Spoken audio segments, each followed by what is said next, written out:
ফেরাউন ছিল সাধারণ একজন তরমুজ ব্যবসায়ী। ফেরাউন কি ছিল? তরমুজ ব্যবসায়ী। সেই তরমুজ ব্যবসায়ী থেকে সে বড় এক পর্যায়ে রাষ্ট্রপ্রধান হলো। রাষ্ট্রপ্রধান হয়ে সে প্রভু দাবি করলো। নাউজুবিল্লাহ বলেন। যখন প্রভু দাবি করলো, আল্লাহ তাআলা তাওহীদের বাণী, তাওহীদের দাওয়াত দেওয়ার জন্য এই দুনিয়ার মধ্যে মূসা আলাইহিস সালাতু ওয়াস সালামকে পাঠাইলেন। কাকে পাঠাইলেন? মূসা আলাইহিস সালাতু ওয়াস সালামকে এই জমিনের মধ্যে পাঠালেন।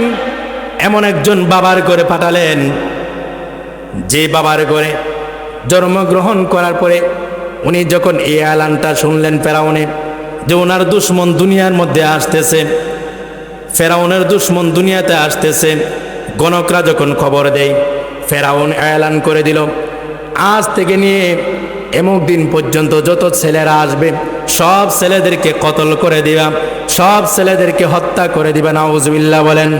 যত ছেলেরা আসে সব ছেলেদেরকে হত্যা করে দেয়, কতল করে দেয়। ঠিক তদ্রূপভাবে একদিন মূসা আলাইহিস সালাতু ওয়াস সালাম দুনিয়ার মধ্যে জন্মগ্রহণ করলেন। গণকরা বলে, তোমার দুশ্মন দুনিয়াতে আসছে। সবাই যা ঘরের মধ্যে বীর করলেন।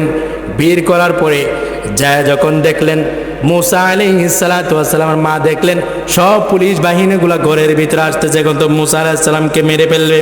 মূসা আলাইহিস সালাতু ওয়াস সালামকে আড়ালের মধ্যে নিলেন, নিয়ে সার একটা বাক্স মিস্ত্রিদেরকে বেয়া দিয়ে বানালেন, সাগরের মধ্যে ছেড়ে দিলেন। বিশাল বড় সংক্ষিপ্ত করে বলছি, মূসা আলাইহিস সালাতু ওয়াস সালামকে সাগরের মধ্যে বাক্সের ভিতরে ছেড়ে দিলেন।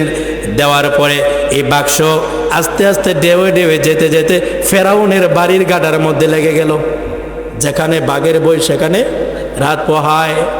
যায় ফেরাউনের গাডার মধ্যে বাক্সটা লেগে গেল। লাগার পরে যখন সকালবেলা বাক্স পেল, বাক্সর ভিতরে যায় দেখে সুন্দর সুন্দর একজন সুরূপসে একজন সুন্দর সন্তান, যার চেহারার মধ্যে নূরের আলোর মতো চমকাইতে আছে। সুবহানাল্লাহ। যখন দেখলেন আসিয়া রাদিয়াল্লাহু তাআলা আনহা যা কুলে নিলেন, বাড়িতে নিয়ে আসলেন। ফেরাউন বলে, এটা আমার দুশমন। আসিয়া রাদিয়াল্লাহু তাআলা বলে, না না, এত সুন্দর সন্তান সে আমাদের দুশমন হতে পারে না, তোমার দুশমন হতে পারে না।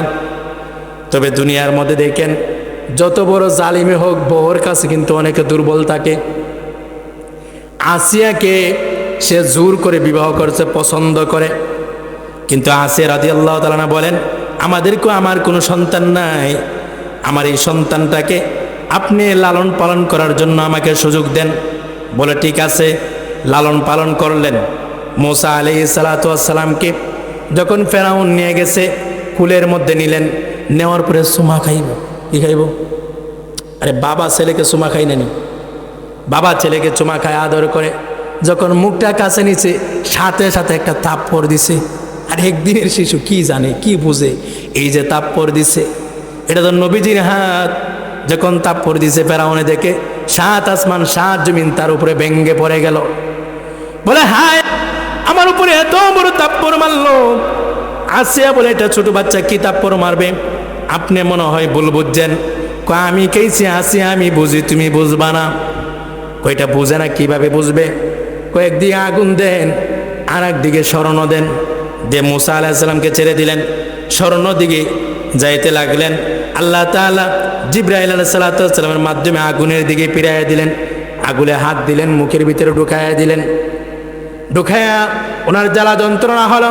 এটাই বুঝাইলেন উনি বুঝতে জানে না, অজানা সত্ত্বে তোমাকে থাপ্পড় দিছে। না না, আল্লাহ এটা বুঝালেন, যারা আমি আল্লাহকে বিশ্বাস করে না, আমি আল্লাহর তাওহীদের বাণীকে তারা বিশ্বাস করে না, তার জবান নাপাক। এই নাপাক জবান আমি পবিত্র রসুলের, আমার পবিত্র নবীর মুবারকের চেহারার মধ্যে আমি লাগতে দিব না। থাপ্পড় দিয়ে দূর করে দিলেন। ঠিকই এই ফেরাউন যত সন্তান হত্যা করছে, ঠিক তদ্রূপভাবে এই ফেরাউন মার্কা সরকারও কিন্তু আমাদের দেশে হত্যা করছে, কি করে না? অনেক সন্তানদেরকে হত্যা করছে। এটা হলো ফেরাউনের কাজ। তাদের মধ্যে এটা আছে, খালি তাদের মধ্যে না, এখন আর এক দল আছে। তাদের মধ্যে বলে, আমার এমুক নেতার বাড়িটা আমার কাবার মতো লাগে। নাউজুবিল্লাহ ভাই, জয় করেন, কি এর মতো লাগে? কাবার মতো লাগে। আচ্ছা, এই কাবা ছাড়া কি এই দুনিয়াতে অদ্বিতীয় আর কোনো কাবা আছে? এর ইমান আছে না গেছে? জোরে বলেন আছে না গেছে? ইমুক নেতার বাণীটা আমার কাবা ঘরের মতো লাগে। আবার আর এক পাগলটা কালকে দেখলাম ইসলাম নিয়ে ব্যবসা কইরো না। আরে ইসলাম নিয়ে ব্যবসা করার কথা বলেছেন কে?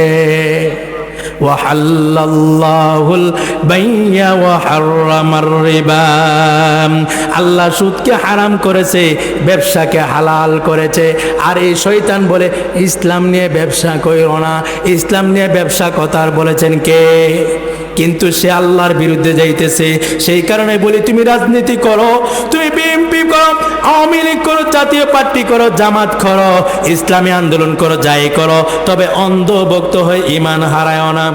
কি ভক্ত হয় না? অন্ধভক্ত হয় না। অন্ধভক্ত হয়ে ঈমান হারা হয় না। কারণ ফেরাউন অন্ধভক্ত হয়ে গেছিল যে আমি আল্লাহ দাবি করব। আল্লাহ দাবি করছে, দুনিয়ার মানুষদের কাছে প্রভু হইছে, কিন্তু আল্লাহর কাছে কিন্তু প্রভু হতে পারে নাই। আল্লাহ তাআলার এই জমিনের মধ্যে অসংখ্য মানুষকে কতল করেছে, অনেক জুলুম করেছে, নির্যাতন করেছে। আল্লাহ রাব্বুল আলামিন একত্ববাদীর বিশ্বাস যারা করে না, দুনিয়ার শুরু থেকে নিয়ে তাদেরকে আল্লাহ তাআলা বড় বড় ঘটনা দিয়ে আমাদেরকে বিশ্বাস করাইতে হয়েছে। কিন্তু আল্লাহ তাআলা আমাদেরকে মুসা আলাইহিস সালামের ঘটনা জানানোর প্রয়োজন ছিল না। ইব্রাহিম আলাইহিস সালামের ঘটনা আমাদেরকে জানানোর দরকার ছিল না। ইয়াহইয়া আলাইহিস সালাম, জাকারিয়া আলাইহিস সালামের ঘটনা জানানোর প্রয়োজন ছিল না। কিন্তু জানাইলেন কেন?